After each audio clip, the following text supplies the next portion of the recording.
Cuentos para niños de León Tolstoy. El gatito. Éranse dos hermanitos, chico y chica, llamados Vasia y Katia.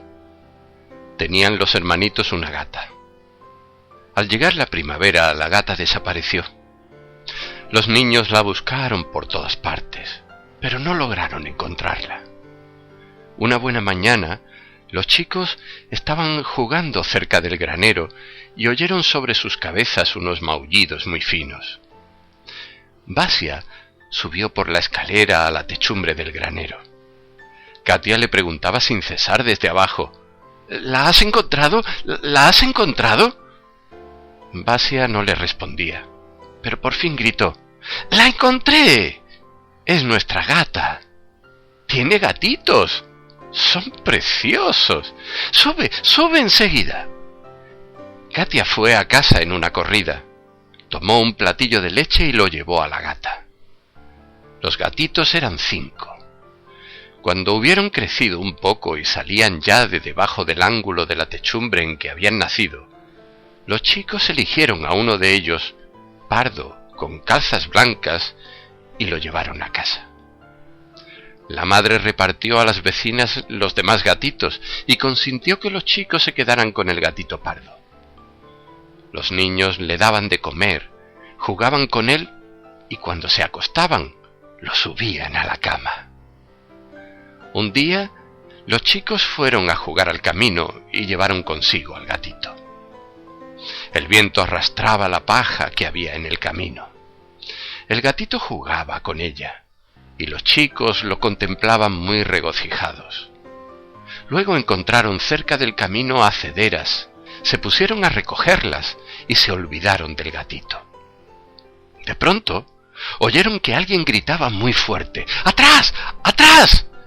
Y vieron que se acercaba al galope un cazador precedido por 2 perros que habían visto al gatito y querían atraparlo. Pero el tontuelo del gatito, en vez de escapar, se agazapó, arqueó el lomo y se puso a mirar a los perros. Katia se asustó de los canes y dando un grito se alejó corriendo. Pero Vasia se lanzó a todo correr hacia el gatito y llegó a donde se había agazapado al mismo tiempo que los perros. Estos querían atrapar al gatito, pero Vasia se echó sobre él y lo tapó con su cuerpo. Llegó al galope el cazador y espantó a los perros. Vasia llevó al gatito a casa y no volvió a sacarlo al campo. La niña y las setas. 2 niñas iban a casa con sendos cestos de setas. Las niñas debían cruzar la vía del tren. Confiadas en que el tren estaba lejos, subieron el terraplén y estaban ya cruzando la vía cuando oyeron de pronto el ruido de la máquina. La chica mayor corrió atrás y la pequeña cruzó la vía. La hermana mayor gritó a la menor: ¡No vuelvas atrás! Pero la locomotora estaba ya cerca y hacía un ruido tan fuerte que la pequeña no entendió lo que le gritaba su hermana y creyó que le decía que corriera atrás. Y así lo hizo, pero tropezó. El cesto escapó de sus manos y ella se puso a recoger las setas. La locomotora estaba ya cerca y el maquinista hacía sonar el pito con toda fuerza. La hermana mayor gritaba: ¡Deja ahí las setas! Pero la pequeña creía que le mandaba que las recogiera y se arrastraba de rodillas por la caja de la vía. El maquinista no pudo detener la locomotora. Esta, silbando a todo silbar, arrolló a la niña. La hermana mayor dejó escapar un grito y rompió a llorar. Todos los viajeros miraban por las ventanillas y el jefe del tren corrió al vagón de cola para ver lo que le había ocurrido a la niña. Cuando el tren hubo pasado, todos vieron que la niña yacía de bruces entre los rieles y no se movía. Luego, cuando el tren estaba ya lejos, la niña levantó la cabeza, se arrodilló, recogió las setas y corrió a donde estaba su hermana. El hueso de la ciruela.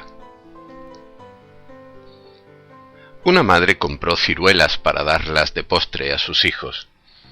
Las ciruelas estaban en un plato. Vania no había comido nunca ciruelas y no hacía más que olerlas. Le gustaron mucho y sintió deseos de probarlas. Todo el tiempo andaba rondando las ciruelas, y cuando se quedó solo en la habitación, no pudo contenerse, tomó una ciruela y se la comió. Antes del almuerzo, la madre contó las ciruelas y vio que faltaba una. Se lo dijo al padre. Durante el almuerzo, el padre preguntó: «Decidme, hijitos, ¿no se ha comido ninguno de vosotros una ciruela?» Todos dijeron «No». Vania se puso rojo como la grana y dijo también: «Yo no me la he comido». Entonces el padre dijo: «Uno de vosotros se la ha comido, y eso no está bien, pero no es lo peor. Lo peor es que las ciruelas tienen huesos, y si alguien no sabe comerlas y se traga uno, se muere al día siguiente. Eso es lo que temo». Vania se puso pálido y dijo: «El hueso lo arrojé por la ventana». Todos se echaron a reír, pero Vania estalló en sollozos. El pajarito. Era el día del santo de Seriotza, y le hicieron muchos regalos: peonzas, caballitos, cromos. Pero el mejor regalo se lo hizo a Seriotza su tío: una trampa para cazar pájaros. Era una trampa muy ingeniosa. Consistía en una red sujeta a un marco de madera en el que encajaba una tablilla. El marco con la red se levantaba, se echaba alpiste sobre la tablilla, y cuando un pajarito se posaba en ella, la red caía y lo atrapaba. Seriotza se alegró mucho y corrió a enseñar la trampa a su madre. Esta le dijo: «No me gusta ese juguete. ¿Qué falta pueden hacerte los pájaros? ¿Por qué has de martirizarlos? Los meteré en una jaula. Ellos cantarán y yo les daré de comer». Tomó Seriotza un puñado de alpiste, lo esparció en la tablilla y puso la trampa en el jardín. El chico esperaba a que acudieran los pájaros, pero los pájaros le tenían miedo y no volaban a la trampa. Seriotza se fue a comer y dejó la trampa en el jardín. Después de la comida se acercó. Vio que la red había caído y que bajo ella se debatía un pajarito. Muy contento, Seriotza atrapó al pajarito y lo llevó a casa. «Mira, mamá, he cazado un pajarito. Seguro que es un ruiseñor. ¡Cómo le late el corazón!». La madre le dijo: «Es un pardillo. No lo martirices. Lo mejor que podrías hacer es soltarlo». «No, le daré de comer y de beber». Seriotza metió al pajarito en la jaula y 2 días seguidos le echó alpiste, le puso agua y le limpió la jaula. Pero al 3er día se olvidó de cambiarle el agua. La madre le dijo: «¿Ves? Te has olvidado de tu pajarito. Suéltalo». «No, no me olvidaré más. Ahora le cambiaré el agua y le limpiaré la jaula». Seriotza metió la mano en la jaula para limpiarla, pero el pajarito se asustó y se golpeó contra los alambres. Seriotza limpió la jaula y fue por agua. La madre vio que se había olvidado de cerrar la jaula y le gritó: «Seriotza, cierra la jaula, que el pajarito puede escaparse y se matará». Antes de que hubiera acabado de decir esto, el pajarito encontró la puerta, se alegró, extendió sus alitas y cruzó volando la habitación hacia la ventana, pero no vio el cristal. Se golpeó contra él y cayó sobre el pollo. Seriotza se acercó corriendo, tomó el pajarito y lo llevó a la jaula. El pajarito estaba vivo todavía, pero yacía sobre la pechuga, extendidas las alitas, y respiraba fatigosamente. Seriotza lo miró y rompió a llorar. «Mamá, ¿qué voy a hacer ahora? Ahora ya no se puede hacer nada». Seriotza no se apartó en todo el día de la jaula y miraba todo el tiempo al pajarito, pero éste seguía yaciendo sobre la pechuga y respiraba entrecortadamente. Cuando Seriotza se acostó, el pajarito vivía aún. Seriotza estuvo largo rato sin poder dormirse. Cada vez que cerraba los ojos, se imaginaba al pajarito tendido sobre la pechuga y respirando con dificultad. Por la mañana, cuando Seriotza se acercó a la jaula, vio que el pajarito yacía de espaldas, con las patitas agarrotadas, y estaba ya yerto. Desde entonces, Seriotza no ha vuelto a cazar pajaritos. El embustero. Un niño cuidaba de unas ovejas y de pronto, como si hubiera visto un lobo, se puso a gritar: ¡Socorro! ¡Un lobo! ¡Un lobo! Los hombres se acercaron y vieron que era mentira. Después de que el chico hubo repetido su pesada broma unas 3 veces, apareció de verdad un lobo. El chico se puso a gritar: ¡Socorro! ¡Socorro! ¡Un lobo! Los hombres creyeron que quería engañarlos como siempre y no le hicieron caso. El lobo vio que no tenía que temer nada y degolló a todas las ovejas del rebaño. 2 camaradas. Iban por el bosque 2 camaradas cuando salió a su encuentro un oso. Uno echó a correr, trepó a un árbol y se ocultó entre las ramas. El otro se quedó en medio del camino. Viendo que no tenía escapatoria, se echó al suelo y se fingió muerto. El oso se le acercó y se puso a olerlo. El hombre retuvo la respiración. El oso le olió la cara, creyó que estaba muerto y se alejó. Cuando el oso se hubo marchado, el otro bajó del árbol y preguntó entre risas: ¿Qué te ha dicho el oso al oído? Me ha dicho que los que abandonan a sus camaradas en los instantes de peligro son muy malas personas. Los cisnes. Una bandada de cisnes volaba de las tierras frías a los países cálidos. Volaba sobre el mar. Llevaba ya volando 2 días con sus noches sobre el mar sin descanso alguno. En el cielo lucía la luna llena y los cisnes veían lejos, muy abajo, el agua azul. Todos los cisnes estaban cansados de batir sus alas, pero no se detenían y seguían volando. Delante volaban los cisnes viejos, los cisnes fuertes, y detrás volaban los más jóvenes y débiles. Un joven cisne volaba detrás de todos. Sus fuerzas se agotaban. Batió las alas y vio que no podía seguir volando. Entonces extendió las alas y planeó abajo. Cada vez estaba más cerca del agua, y sus hermanos blanqueaban a cada instante más lejos, envueltos en la luz de la luna. El cisne se posó en el agua y plegó sus alas. El mar oscilaba bajo él y lo mecía. La bandada de cisnes era ya una rayita blanca en el claro cielo, y en medio del silencio se oía apenas el batir de sus alas. Cuando la bandada se hubo perdido de vista, el cisne torció atrás el cuello y cerró los ojos. No se movía, pero el mar, alzándose y bajando en anchas ondas, lo alzaba y bajaba con él. Poco antes del amanecer, una ligera brisa rizó el mar, y el agua acariciaba el blanco pecho del cisne. El cisne abrió los ojos. En oriente la aurora teñía de rosa el cielo, y la luna y las estrellas habían palidecido. El cisne aspiró profundamente, estiró el cuello, batió las alas, despegó del agua y echó a volar, rozando con sus plumas la superficie del mar. Iba ascendiendo más y más, y cuando el agua estaba ya lejos, debajo de él, voló adelante en dirección de los países cálidos. Volaba solo sobre las enigmáticas aguas hacia donde habían volado sus hermanos.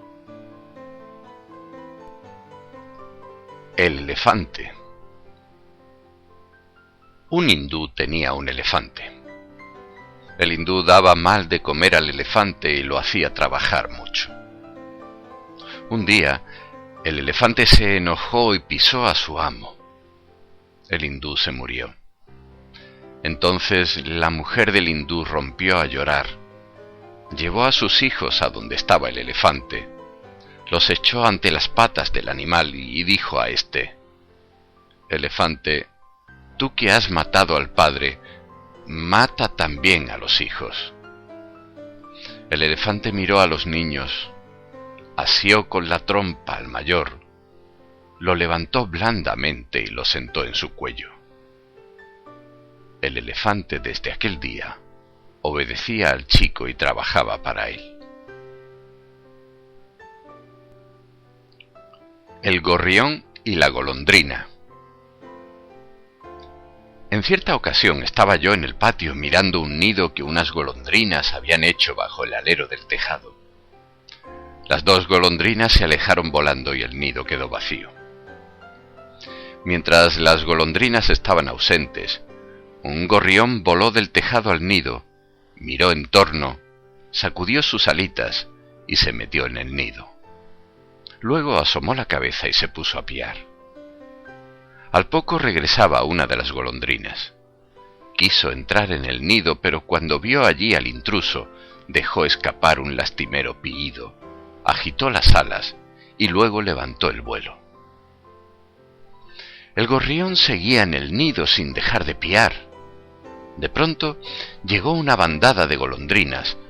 Todas ellas se acercaban al nido como si quisieran ver al gorrión y de nuevo se alejaban. El gorrión, sin dejarse intimidar, volvía la cabeza a un lado y a otro y piaba. Las golondrinas se acercaban de nuevo al nido, hacían allí algo y volvían a marcharse. Las golondrinas no se acercaban al nido en vano. Cada una llevaba en el pico un pegotito de barro y poco a poco iban cerrando el orificio del nido. Las golondrinas acudían y se marchaban, cada vez con un pegotito de barro cada una, y el agujero era cada vez más pequeñito. Al principio se veía el cuello del gorrión, luego no se distinguía más que la cabecita, luego el pico, y por fin el gorrión dejó de verse. Las golondrinas lo habían encerrado en el nido, y luego se alejaron y se pusieron a revolotear alrededor de la casa. El águila. Un águila hizo su nido junto a una carretera, lejos del mar, y allí nacieron sus aguiluchos. Un día en que un grupo de gente trabajaba cerca del árbol, el águila llegó al nido llevando en sus garras un gran pescado. La gente, al ver el pescado, rodeó el árbol y se puso a dar gritos y a arrojar piedras al águila. El águila dejó caer el pescado y la gente lo levantó y se marchó. El águila se posó en el borde del nido y los aguiluchos levantaban sus cabezas y pedían lastimeramente de comer.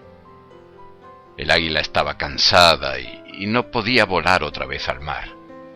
Se metió en el nido, cubrió a los aguiluchos con sus alas, los acariciaba alisándoles las plumaritas y parecía pedirles que esperaran un poco.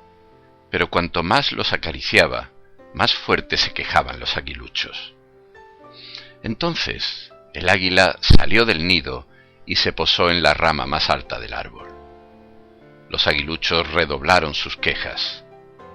El águila dejó escapar un fuerte grito, extendió las alas y voló pesadamente en dirección al mar. Regresó muy avanzada la tarde. Volaba despacio y bajo, y en sus garras llevaba otra vez un gran pescado. Cuando se acercaba al árbol, el águila miró en torno para ver si había gente cerca, y al no descubrir a nadie, plegó rápidamente las alas y se posó en el borde del nido. Los aguiluchos levantaron la cabeza y abrieron la boca, y el águila despedazó al pescado y les dio de comer. El tiburón. Nuestro barco había anclado ante la costa de África. El día estaba muy hermoso y del mar soplaba una fresca brisa, pero al atardecer el tiempo cambió. La atmósfera se caldeó como un horno, se había levantado el tórrido viento del Sahara y apenas dejaba respirar. Antes del ocaso, el capitán salió a cubierta y gritó: ¡A bañarse! Los marineros saltaron al agua en un santiamén, bajaron una vela, la ataron e hicieron con ella algo así como una pileta. Iban con nosotros en el barco 2 chicos. Ellos fueron los primeros en saltar al agua, pero se sentían estrechos en la vela y se les ocurrió medir sus fuerzas en el mar. Ágiles como lagartijas, braceaban con toda su fuerza hacia el barril que flotaba sobre el ancla. Uno de los chicos adelantó a su amigo, pero luego fue quedando a la zaga. El padre del chico, un viejo artillero, observaba con orgullo desde cubierta a su hijo.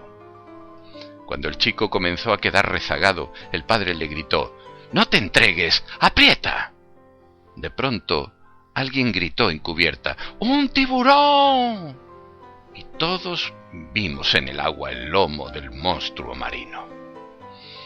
El tiburón nadaba derecho hacia los chicos.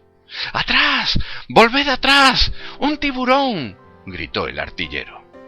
Pero los chicos no le oyeron y seguían nadando entre risas y gritos, más fuertes y alegres cada vez.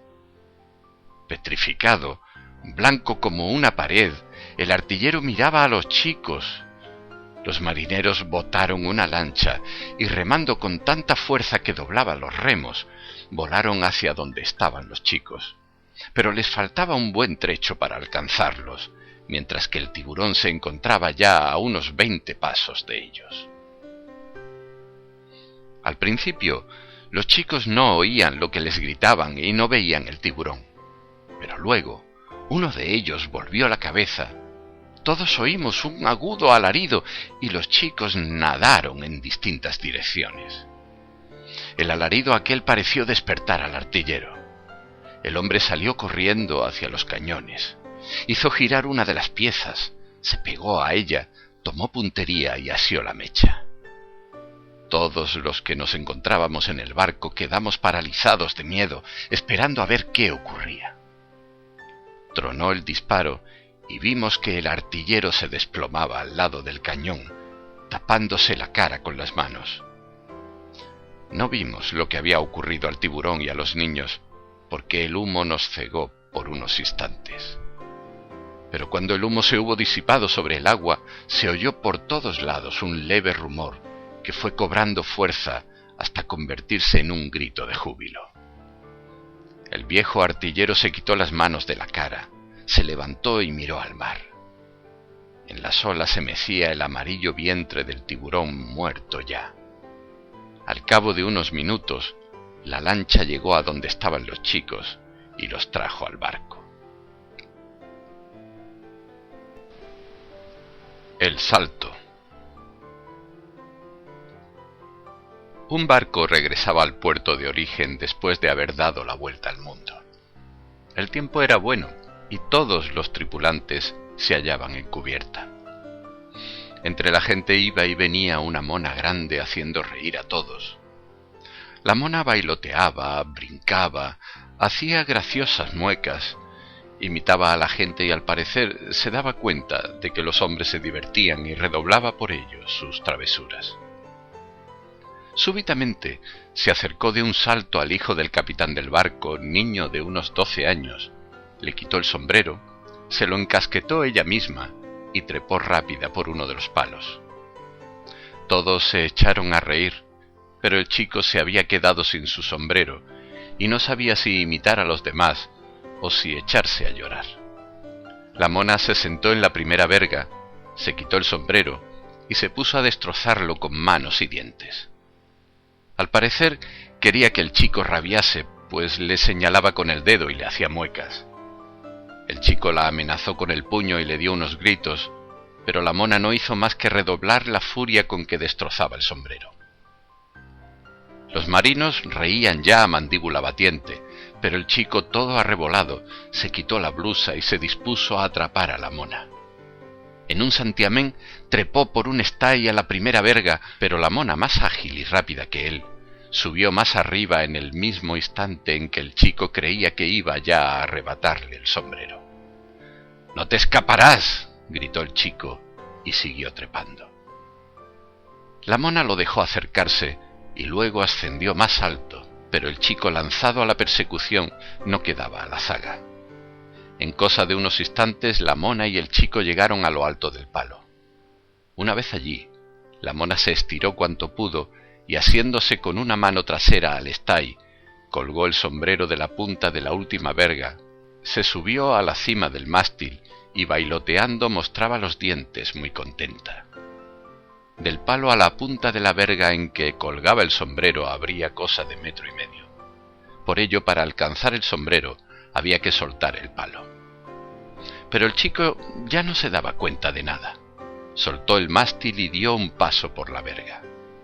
En cubierta todos miraban y se reían de lo que hacían la mona y el hijo del capitán, pero cuando vieron que el chico soltaba la cuerda y avanzaba por la verga, manteniendo el equilibrio con los brazos extendidos, todos enmudecieron de espanto. Si el chico daba un paso en falso, se estrellaría contra la cubierta. Pero incluso si no daba un paso en falso, llegaba a la punta de la verga y lograba coger el sombrero, le sería muy difícil dar la vuelta y volver hasta el palo. Todos lo miraban esperando a ver qué sucedía. De pronto, alguien, horrorizado, dejó escapar un ¡ay! Aquel grito hizo que el chico volviera en sí. Miró abajo y se tambaleó. En aquel mismo instante su padre, el capitán del barco, salía de su camarote. Llevaba en las manos un rifle con el que se disponía a matar gaviotas. Al ver al hijo en lo alto del palo, le apuntó el rifle y le gritó: «¡Al agua! ¡Salta enseguida al agua! ¡Si no te mato!». El chico se tambaleó, pero no había entendido al padre. «¡Salta o te pego un tiro!». «1, 2». Apenas el padre hubo gritado 3, el chico saltó cabeza abajo.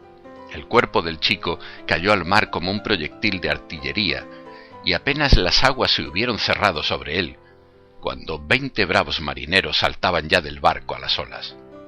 Unos 40 segundos después, a todos parecieron infinitamente largos, emergió el cuerpo del niño. Los marineros lo asieron y lo llevaron al barco. A los pocos minutos, el agua fluía ya de la boca y la nariz del niño, que comenzó a respirar. Cuando el capitán vio esto, dejó escapar un grito como si algo lo estrangulara, y corrió a su camarote para que nadie lo viera llorar. El león y el perrito. En un parque de Londres mostraban fieras salvajes, cobrando por ello dinero o tomando perros y gatos que servían de alimento a las fieras. Un hombre quiso ver las fieras. Atrapó un perrito en la calle y lo llevó al parque. Le dejaron pasar, y al perrito se lo echaron al león para que se lo comiera. El perrito se encogió en un ángulo de la jaula, el rabo entre las piernas. El león se acercó a él y lo olfateó. El perrito se tendió de espaldas, levantó las patitas y agitó la cola. El león le dio la vuelta con una pata. El perrito se levantó y se alzó de manos ante el león. El león miró al perrito, volvió la cabeza a un lado y a otro y no tocó al chucho. Cuando el dueño de las fieras echó al león carne, éste arrancó un pedazo y dejó el resto al perrito. Al anochecer, cuando el león se acostó, el perrito se tendió a su lado y descansó la cabeza en una pata del león. Desde entonces, el perrito vivía en la jaula con el león. Este no tocaba al chucho. Comían y dormían juntos y a veces jugaban. En cierta ocasión, un señor fue al parque y reconoció a su perrito. Dijo al dueño del parque que el perrito era suyo y pidió que se lo devolvieran. El dueño quiso devolverlo, pero cuando se pusieron a llamar al perrito para sacarlo de la jaula, el león, erizada la melena, rugió furioso. En fin, el león y el perrito vivieron todo un año en una misma jaula. Al cabo del año, el perrito enfermó y se murió. El león dejó de comer y no hacía más que oler al perrito, lamerlo y tocarlo con la pata. Cuando el león comprendió que el perrito estaba muerto, dio de pronto un salto y, erizado el pelo, se golpeó los costados con la cola, se arrojó contra la pared de la jaula y se puso a roer los cerrojos y el piso. El león estuvo todo el día agitándose en la jaula y rugiendo, y luego se tendió al lado del perrito muerto y quedó inmóvil. El dueño del parque quiso retirar de la jaula al perrito muerto, pero el león no dejó que se le acercara nadie. El dueño creyó que el león olvidaría su pena si se le daba otro perrito y metió en la jaula un chucho vivo, pero el león lo despedazó al instante. Luego abrazó entre sus patas al perrito muerto y no se movió en 5 días. Al 6.º día, el león se murió.